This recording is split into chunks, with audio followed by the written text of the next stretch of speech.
They said it was for her protection, that the cold iron pressed against her skin was a sign of virtue, a symbol of chastity, a shield from the sins of men. But everyone in the castle knew the truth. It was punishment. She had laughed too loudly at a visiting bishop's joke, had leaned too closely over her goblet of wine, had danced too freely when the minstrels played, so they fastened the belt around her hips like a noose drawn sideways, its metal teeth biting into skin that once bore the blush of innocence. The key hung from her husband's neck like a holy relic, but he never wore it to bed.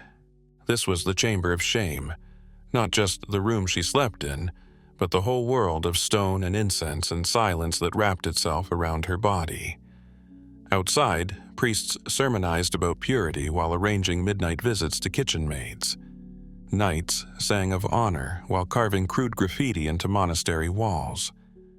And the townsfolk gossiped about devils hiding in skirts, as if desire itself were a contagion passed through touch, breath, even thought. In this world, sex wasn't a secret. It was a sentence, a tool of humiliation, surveillance, and control. The belt was only one method. Others were less visible. Some women were branded, some were sewn shut. Some were married off at 9 to men who were 60 and called it divine. They called it modesty, but it was obedience. They called it morality, but it was fear, codified and passed down like a prayer. This was not the repression of sexuality. It was the weaponization of it, where the church and the crown and the bedchamber all conspired to break the body into something manageable. She used to dream of running barefoot in the orchard, of kissing a stable boy beneath the hayloft, of a life where her breath didn't freeze in her chest every time a man entered the room. But those dreams were dangerous. One wrong word, one glance too long, and she'd be dragged before the confessor, told to strip naked, and whipped until her soul was cleansed. And if she survived that, there were the cages.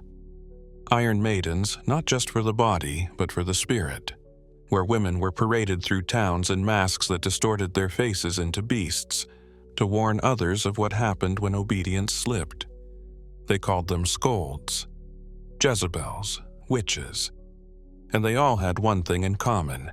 They had been seen and desired, and not ashamed. In one remote convent, a nun was chained to a wall for claiming she saw angels touching her thighs. In another, monks built a special cell with a single viewing hole, where noblemen could pay to watch penitent women weep in the nude. And then there were the courts, where lords judged rape not by pain, but by proof that the woman hadn't enjoyed it. They measured her screams, her bruises, her silence. If she didn't bleed, they said it was love. This was the rot beneath the stained glass, not ignorance, but the deliberate twisting of sacred things into shackles. Love became law. Pleasure became proof of guilt. The body was no longer a temple. It was a battlefield, and the church held the map. She stopped dreaming eventually. The belt rusted in places. She learned to walk without wincing, learned to smile without teeth. She prayed without hope. But some nights when the wind howled just right through the stone corridors, she swore she could hear something. A whisper beneath the bells, beneath the chants, beneath the silence. Not God, not the devil, just the echo of all the women who came before, unchained in memory, unashamed in death. She stood in the cold chamber, naked but for the bruises on her knees and the trembling of her hands. Behind her, the door had been bolted shut. In front of her, 3 men with ink-stained fingers and eyes like glass. They did not look at her as a person, only as a question to be answered. Was she pure? Had she been touched? Was her body still a locked door, or had someone dared turn the key? This was not a courtroom. This was a ritual. A state-sanctioned humiliation masquerading as justice. They called it a virginity inspection. They called themselves physicians, judges, moral arbiters. But they were men with power, given permission to interrogate the most private flesh with clinical detachment, or worse, with disguised delight. She had been accused of impurity. Her husband claimed she bled too little on their wedding night, that she did not scream, that her hips moved like someone who had known. He went to the magistrate, and the magistrate summoned the tribunal. And now, here she was, under torchlight, legs trembling, body offered up like a crime scene. They brought forward the expert, an old man with yellowed nails and a silver cross dangling over his collar. He spoke in Latin. He carried a ledger thicker than the Bible. He claimed to have examined over 200 women in his career, claimed to see sin with his bare eyes. She was told to lie on the stone slab. She obeyed, not because she believed in their system, but because refusing would have been proof of guilt. They poked, measured, whispered. They argued over whether her hymen looked too soft, whether her heat was abnormal, whether she blushed too deeply. At one point, one of the judges leaned in and sniffed her skin. They asked questions like weapons. Had she touched herself? Had anyone touched her? Had she looked too long at the baker's boy? Had she imagined things in her sleep? Silence, of course, was not innocence, nor was crying. And rage? That was near confession. After the examination, they withdrew behind a curtain. She sat alone, shivering. Somewhere in the room, a quill scratched on parchment. Somewhere outside, a boy threw stones at a rat. Somewhere, another girl was being prepared for her turn. The verdict arrived by mouth, inconclusive. But the stain was irreversible. She was returned to her home with a mark not on her skin, but on her name. Her husband filed for annulment. Her dowry was kept. She became, in the eyes of the village, a half-woman. Tainted, suspect, unmarriageable. She moved into a cottage with her aunt, who had once been called Luce, and lived 30 years without speaking above a whisper. They made candles, burned rosemary, avoided church. And she was lucky. Others were not. Some girls, too young to understand what was being done to them, were examined before marriage to prove their father's honor. Some bled from the inspection alone, and were then declared ruined by the very hands that broke them. Some were declared false virgins and were sentenced to public penance. Some were forced to wear red garments and ring a bell through town. Others were sent to convents not of faith, but of exile. In certain towns, midwives were bribed to lie, or tortured until they told the truth. And in the rare case a man was examined for fidelity, it was never his body on trial, only his testimony. The judge's bed, they called it, not because it was soft or warm, but because it blurred the line between law and lust, where a magistrate's arousal could masquerade as moral duty, where justice was weighed not in facts, but in flesh. The church issued guides for these procedures, illustrated diagrams, instructions for what normal looked like.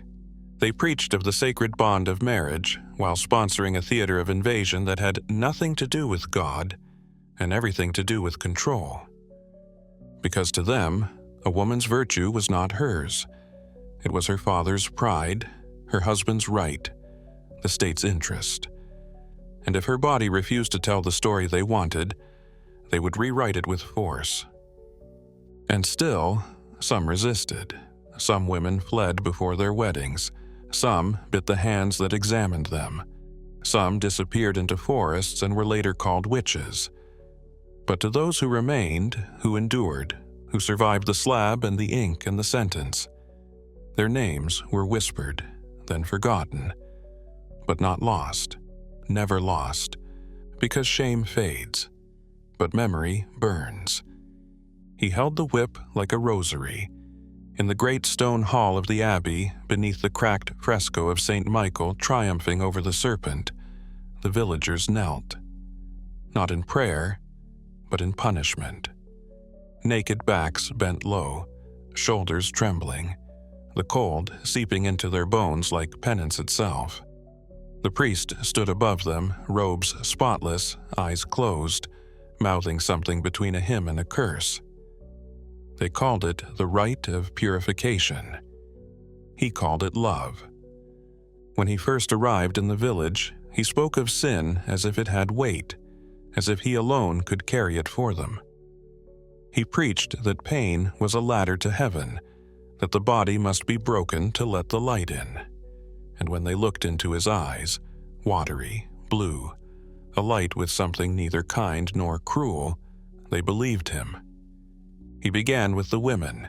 Each Sunday he selected one, sometimes a mother, sometimes a child just past her first bleeding, and led her into the front of the chapel. There, before the wooden cross, he asked for confession, not whispered through a grate, but aloud, before the eyes of the congregation. What have your hands done?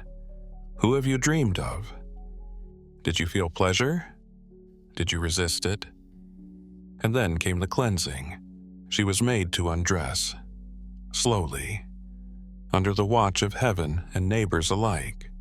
The priest would step forward, eyes still closed, and run his fingers down her spine, murmuring Latin verses that few understood, but all feared. Then came the whip. Leather, knotted, washed in wine and salt.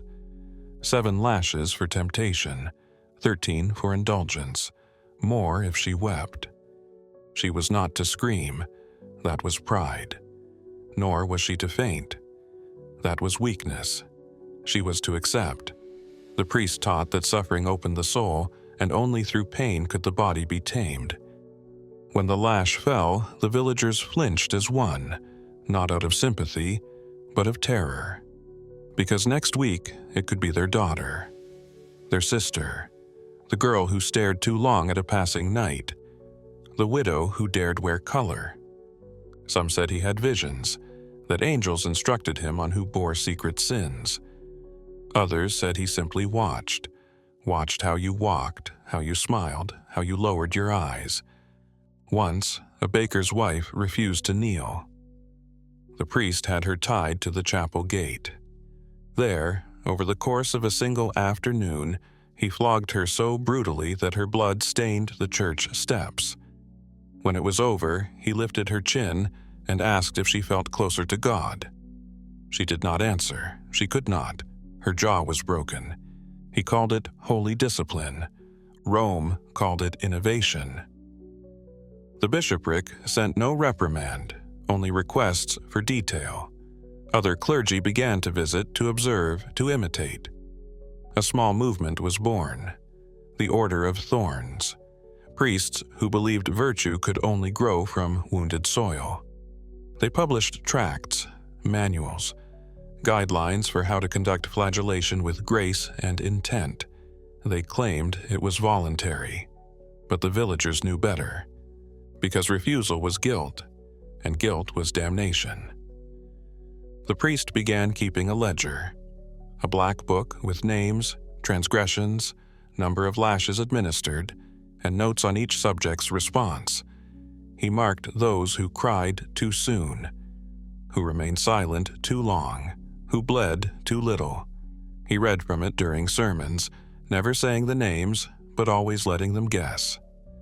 The fear became a fog, a sickness in the town. Some women, desperate for safety, volunteered for weekly lashings. They reasoned that choosing the pain gave them control, that if they bowed low enough, they'd be spared worse.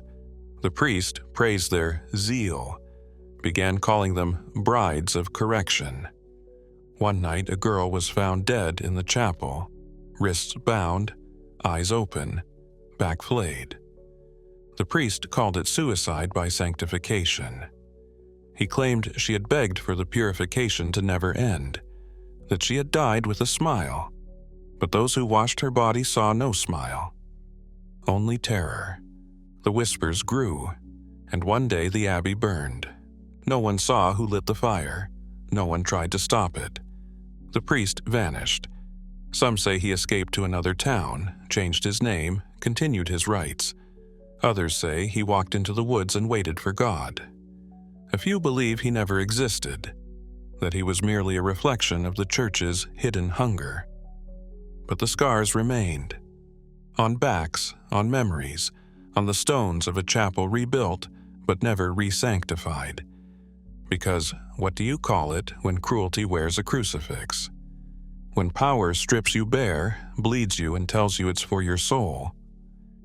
In the books, they called it discipline. In the shadows, they called it the priest's bed. But in the silence that followed, it had no name, only echoes. The room smelled of wax and judgment. A long wooden table stretched across the hall, lined with faces carved from stone, bishops, lords, and matrons draped in silence. At the far end stood the bed, clean linens, no curtains, 2 pillows, a bowl of holy water sat beside it, along with a folded cloth, ink, and parchment. It was not a bedroom, it was a courtroom, and tonight the trial would begin. They called it Congressus Impudicus, the indecent Congress, a legal ritual, a performance of flesh. When a woman accused her husband of impotence, or when a man sought annulment by claiming his wife was barren, the church sometimes demanded proof, not of love, not of intent, but of function. And proof in this court meant performance. The accused couple would be brought before a tribunal, not of scholars or physicians, but of noble witnesses, clerics, and midwives. They would be stripped, examined, questioned, and then ordered to consummate their marriage before the eyes of God and court alike. It was, they claimed, a test of truth. The woman in this case, young, pale, trembling, stood in a sheer shift, her fingers white with pressure. Her husband, twice her age, had accused her of withering his manhood through witchcraft.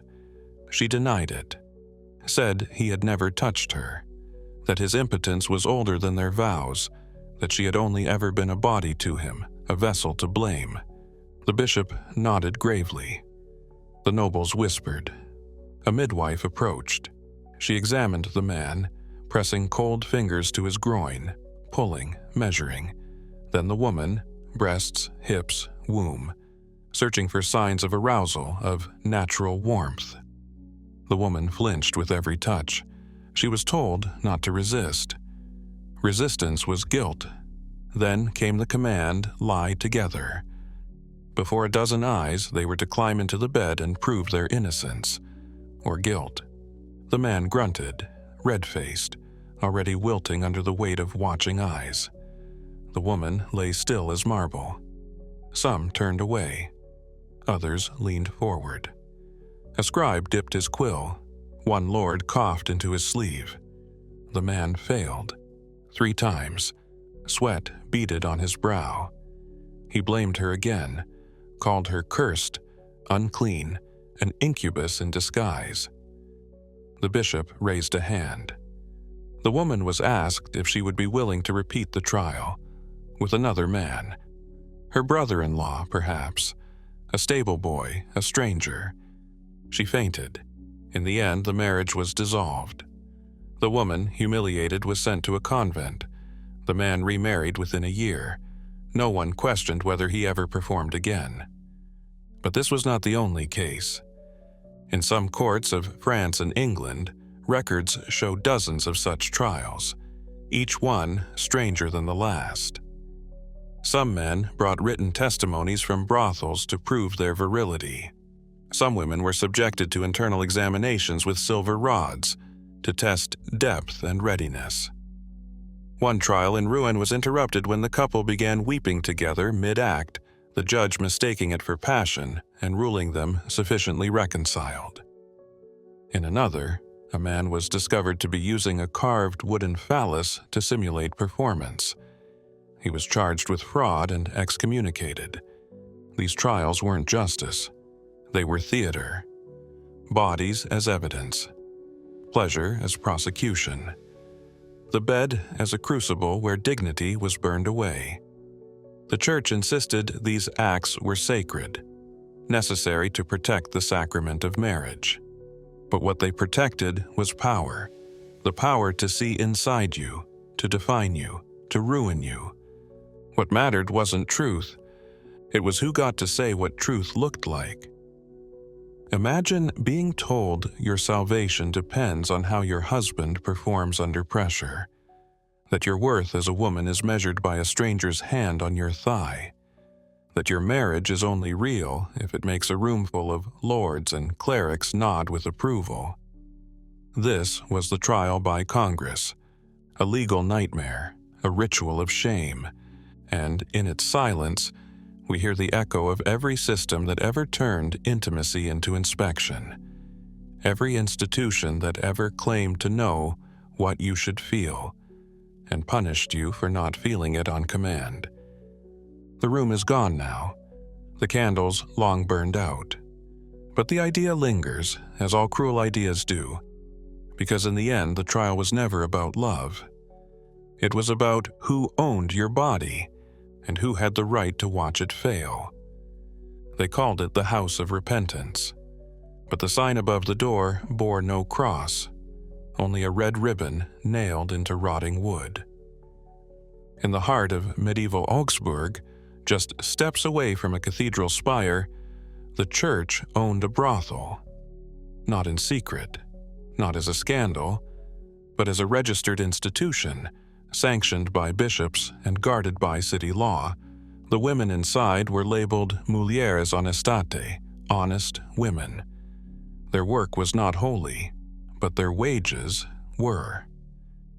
By the 14th century, across parts of Italy and the Germanic principalities, the church began quietly managing brothels. Not out of lust, they said, but order. Prostitution, they reasoned, was inevitable. Better it be confined, controlled, taxed. Better the sin be boxed than roaming free in the alleys. And so they built boxes. Stone buildings with barred windows, one entrance, a confessor on duty, a weekly doctor, usually a priest in disguise. Girls, some as young as 13, brought in under the veil of moral reform, trained not in prayer, but in performance. The money flowed, and so did the rot. In Avignon, one of the largest papal territories, the brothels operated under clerical management. Priests served as patrons, investors, even regulators. The women paid fees to the church for room, board, and protection. But that protection came with strings. Confession was mandatory, so was obedience. If a woman refused a priest client, she could be fined. If she bled during work, she was labeled impure and barred from communion until the priest absolved her, for a fee. Some dioceses went further. In Hamburg, brothel taxes were redirected to fund cathedral repairs. Locals joked that each moan bought another brick of God's house. In Florence, nuns were sometimes tasked with inspecting brothel hygiene, citing female understanding of bodily cleanliness. But those nuns weren't immune to the temptation of power. One was later excommunicated for running her own side brothel, inside the convent walls. The contradiction was grotesque. Officially, the church condemned fornication. Pulpits thundered against lust. Hell was painted as a furnace for whores and their clients. And yet, the ledgers told a different sermon. In Basel, records show bishops calculating brothel income alongside indulgence sales. In Milan, a single brothel yielded enough revenue to fund an entire seminary. Some tried to speak out. A reformist monk named Heinrich of Cologne declared the church a harlot that sells grace with one hand and flesh with the other. He was silenced, branded a heretic, his writings burned, his name erased from most records. Meanwhile, the holy brothels continued. Women were rotated like cattle, diseases spread, punishments were biblical, lashes, starvation, confinement in dark rooms filled with ash and salt, Many never left. Those who did were often forced to sign confessions that they'd enjoyed the work. This preserved the church's illusion of consent. It wasn't just corruption. It was theology twisted into a business model. One bishop famously declared, "Better the priest's coin smell of sin than the sinner's soul rot in secrecy." By the 15th century, these brothels began to disappear, not because of morality, but competition. Secular lords realized the profits they were missing. Cities took over. The church pretended it had never been involved, but the women remembered. And if you listen, you can almost hear them. Behind stained glass and incense, behind the stone confessionals and velvet robes, whispers of contracts signed in candlelight, of sins monetized, of flesh turned into tithes. The house of God, it turns out, had a back door, and behind it, a room where the holy and the profane lay together, and called it salvation. They called her a healer, until they didn't. In a small village outside Würzburg, a midwife named Clara was dragged from her cottage at dusk. Her hands smelled of lavender and sage. Her apron still bloodied from a successful birth. But none of that mattered now. The bishop's men had come, and they did not knock. Her crime wasn't murder, it wasn't theft, it was knowing too much about the female body. By the late Middle Ages, the fear of witchcraft had fused with the fear of female autonomy. Midwives, herbalists, and widows were easy targets, especially those who knew how to ease pain, end pregnancy, or stir a man's desire. Inquisitors called it unnatural knowledge, but everyone else just called it jealousy. Witch trials weren't just about superstition. They were a state-sanctioned war against women's power, especially sexual power. And nothing terrified the church more than a woman who understood her body better than a priest did. At Clara's trial, the charges were read in Latin. She was accused of summoning a demon lover, of lacing teas with enchantments, of speaking the devil's name during childbirth. She denied everything. They stripped her naked, shaved her body, searched for the mark of Satan, a mole, a scar, a freckle near the thigh. They found one, and that was enough. The torture began. They broke her toes first, then the rack, then the pear. The pear was a metal instrument, shaped like a flower bulb, inserted into the vagina and slowly expanded, not for confession, for humiliation, for spectacle. Her screams were said to cleanse the air of demons. The bishop watched in silence, then demanded her signature on a confession she couldn't read.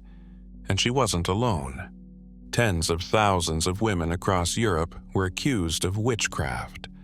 Many were singled out for wanton behavior, dancing alone, laughing in public, refusing marriage.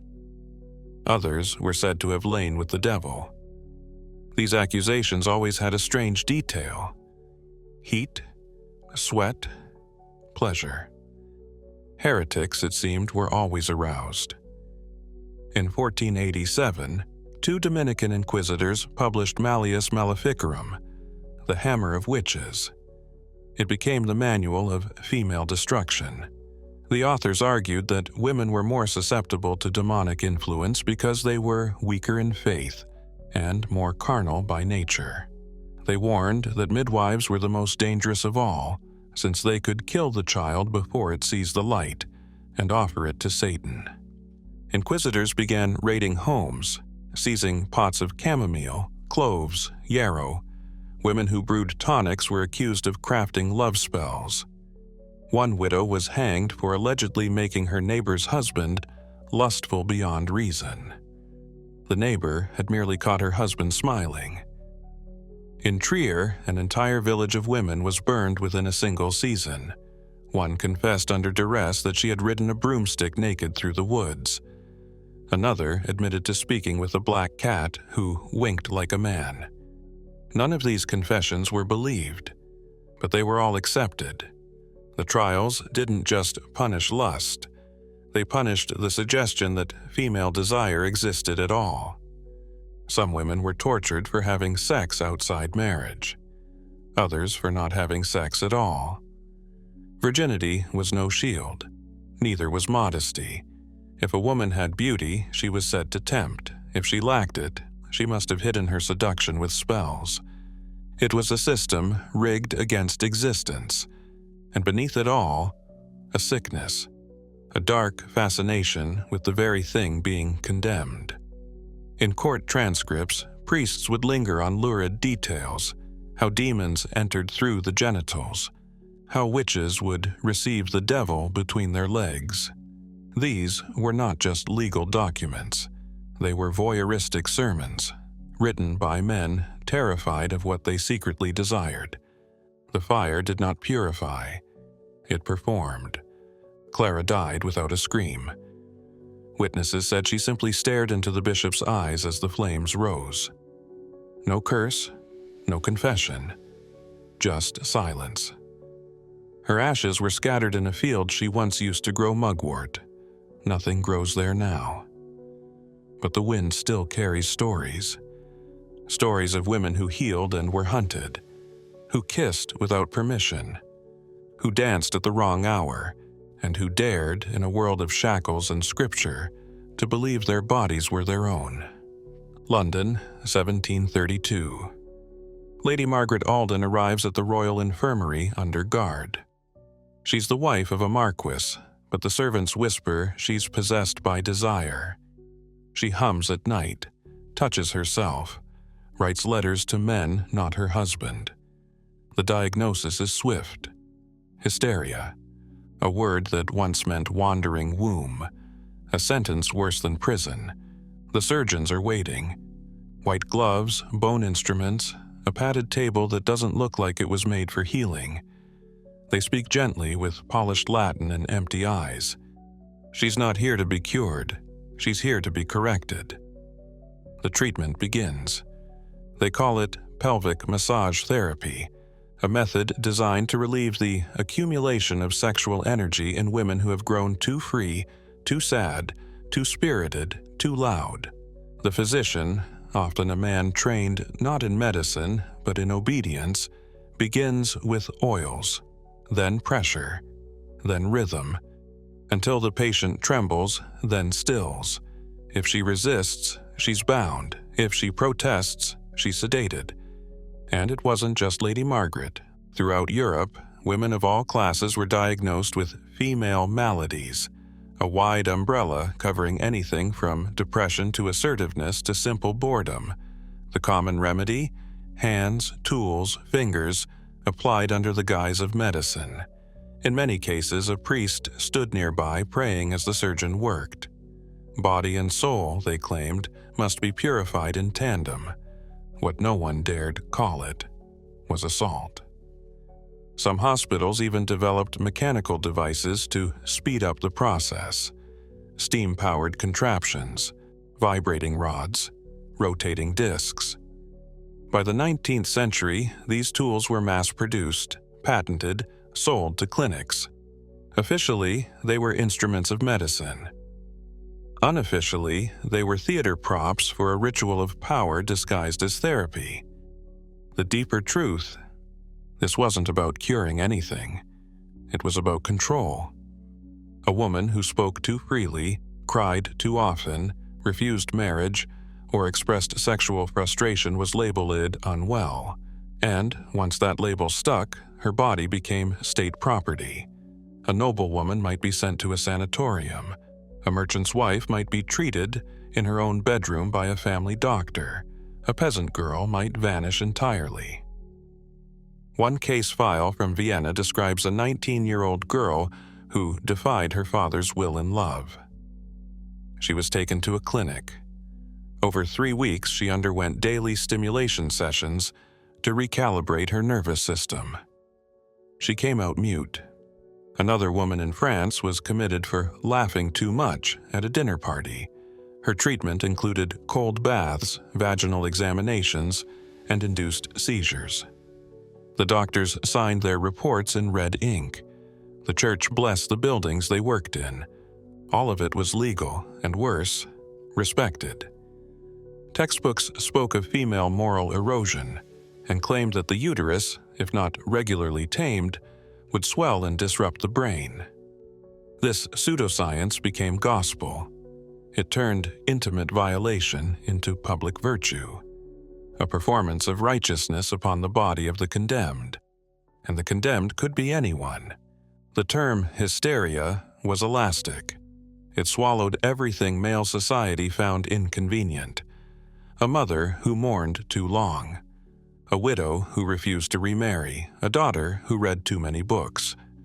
Their rebellion, no matter how quiet, was pathologized, and once that diagnosis was written, their agency vanished. The most grotesque irony? Many women believed it helped. Because they were told it did. Because everyone said it was normal. Because silence had been mistaken for healing. And because the alternative, madness, confinement, being burned as a witch, was far worse. Lady Margaret's case ends with a letter. She writes to her sister that she feels calm now. Hollow, but calm. She no longer cries, she no longer dreams. The doctor calls it success. The bishop calls it mercy. And the table is cleaned for the next patient. No blood, no scars, no crime, just another cure, approved by crown and cross alike. The year is 1415. The flames rise high outside the cathedral in Prague, but the crowd isn't screaming for blood. They're singing hymns. At the center of it all, tied to a post soaked in pitch, stands a woman named Alžběta.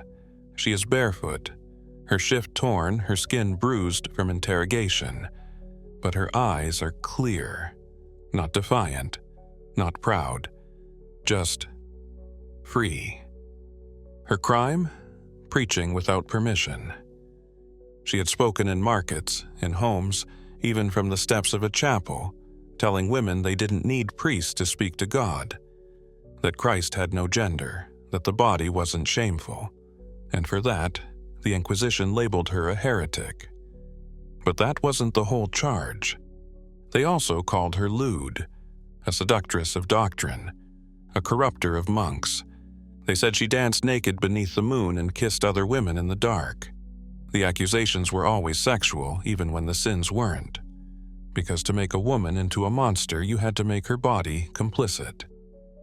The arrest was swift, but the torture was slower.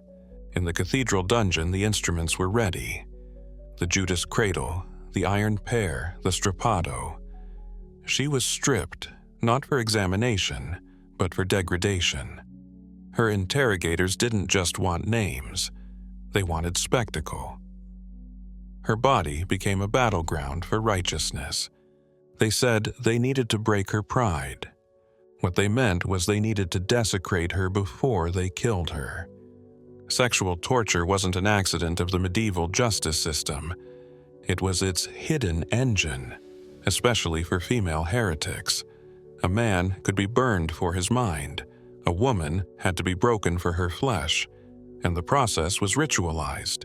The exposure, the violation, the forced confessions wrung from between sobs and screams. Sometimes, the executioners were priests. They called it spiritual warfare. They said the devil lived between a woman's thighs and that purifying her meant cleansing the source of temptation. That meant penetration. Not by lust, but by steel. Not by choice, but decree. And then came the burning. But even in death, her body was not hers. It was propaganda. The church used her execution as proof of holiness, not hers, but theirs. They published sermons describing her nudity as the mark of sin. They painted her agony as a warning. They turned her moans into music for the devout. They said, "Look what happens when a woman strays from Scripture." They made her death sacred and erased her life. This wasn't unique. Across Europe, female mystics and dissenters were routinely accused of perversion. Marguerite Porete, burned in Paris, was said to have laid with angels. Sister Benedetta, imprisoned in Italy, was accused of impure visions. Every spiritual woman was made into a sexual scandal, because it was easier to discredit the divine in a woman if you first made her obscene. And yet, some refused silence. There are hidden letters from nuns describing these tortures, coded in prayer, wrapped in psalms. They speak of the holy wound and the fire beneath the veil, of nights when screams echoed through cloisters and the Virgin wept in the garden. But still, they believed. Still, they prayed. Still, they sang. Even as their bodies were defiled, they believed their souls remained untouched. And for the Church, that made them more dangerous than ever. So they burned them not to purify sin, but to erase witness. The martyr's embrace was a lie. It was no reward, no salvation. It was submission dressed as sainthood. And centuries later, the ash still speaks.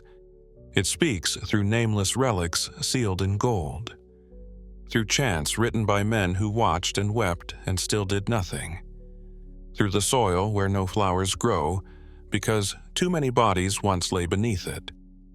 And if you listen closely, not with ears, but with memory, you'll hear it still. A woman's voice, raw and burning, whispering, "My body is not your altar, my pain is not your sermon, and my death will not make you holy." The silence wasn't an accident. It was the system.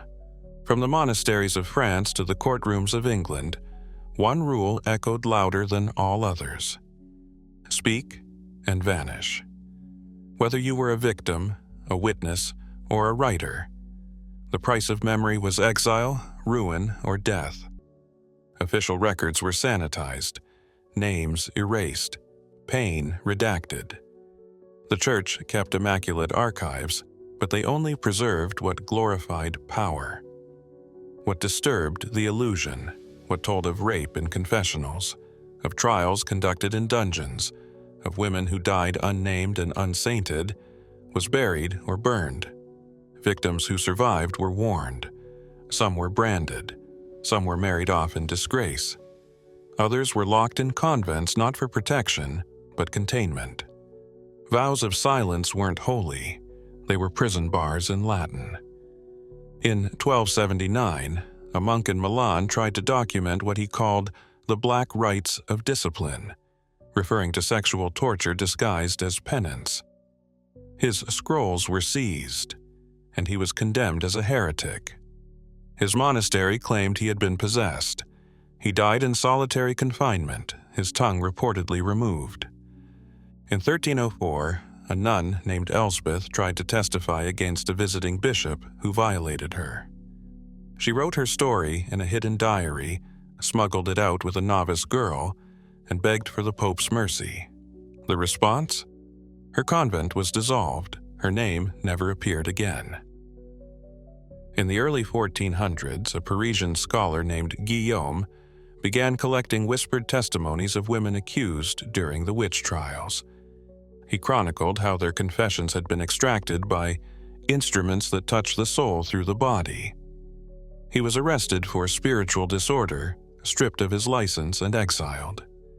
His manuscript disappeared for 300 years. History became a graveyard of memory. And for those who tried to dig it up, the punishment was swift. Even the artwork lied. Illuminated manuscripts turned the torture of women into serene martyrdom. Naked suffering was made into celestial ecstasy. Bleeding wounds became sacred stigmata. There was no space for anger, grief, or rage, only the passive, polished face of submission. It was not only a crime to speak, it was a sin to remember. That's why we don't know most of their names. That's why their voices don't reach us. Because every attempt to preserve their truth was hunted down, not just by men in robes, but by law. Ecclesiastical law held that slander against clergy, even if true, was worse than the sin itself. To accuse a priest of sexual cruelty could be punishable by death. For blasphemy, the body could bleed. The soul could scream. But the voice had to die. In many towns, even centuries later, speaking of these rituals was said to bring curses. It wasn't superstition, it was fear. The kind passed down through generations. Mothers told daughters to stay silent. Fathers drank and prayed and looked away. And the church, the state, the historian's ink, all dried in the dark. But traces remain. In legal codes with entire sections redacted. In charred pages with only the word vulnus, wound, left visible. In whispers sewn into funeral cloth. In marginalia where angels look away. Even today, historians face resistance. Archives sealed for holy discretion. Documents labeled apocryphal. Entire eras cleaned of their horror. Because silence protects power. And the law of silence, written not on parchment but in fear, still echoes. But cracks form. A name resurfaces. A diary escapes a vault. A tombstone is found bearing both a cross and a curse, and in the quiet there is a flicker, not of justice, but of memory. And that is where silence begins to die. The dungeon walls may have crumbled, the inquisitors may have died, but the rituals, they evolved. The instruments changed, the costumes changed, but the control remained. Where once there were public penance parades, now there are purity balls. Ceremonies where teenage girls vow chastity not to themselves but to their fathers. Where once virginity was inspected by candlelight and cruelty, now it's pledged beneath chandeliers and choreographed dances sealed with symbolic rings. The language became more polite, more polished, but it still says the same thing. Your body is not your own. From the forced sterilizations of indigenous women to the correctional rape of LGBTQ+ individuals, to the quiet panic of religious clinics that treat masturbation as demonic, the pain didn't vanish. It simply found new altars. Modern institutions still echo the architecture of their ancestors. Schools that teach abstinence-only programs funded by theology, not science. Courtrooms that ask rape victims what they were wearing. Churches that condemn female autonomy as rebellion. The ghosts are there, dressed in suits now, not robes, but just as present. And the punishment? Still silence. Girls shamed into secrecy. Boys punished for softness. Entire generations told that desire is shameful, that consent is conditional, that suffering is sacred. We inherited in whispers, you shouldn't feel that way. You should be grateful. You provoked it. God sees everything. We inherited in laws. Abortion bans written not in scripture but soaked in it.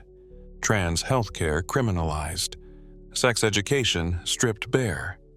We inherit it in art, where women's pain is eroticized and men's violence romanticized, where trauma becomes spectacle, where survivors are plot devices, never protagonists.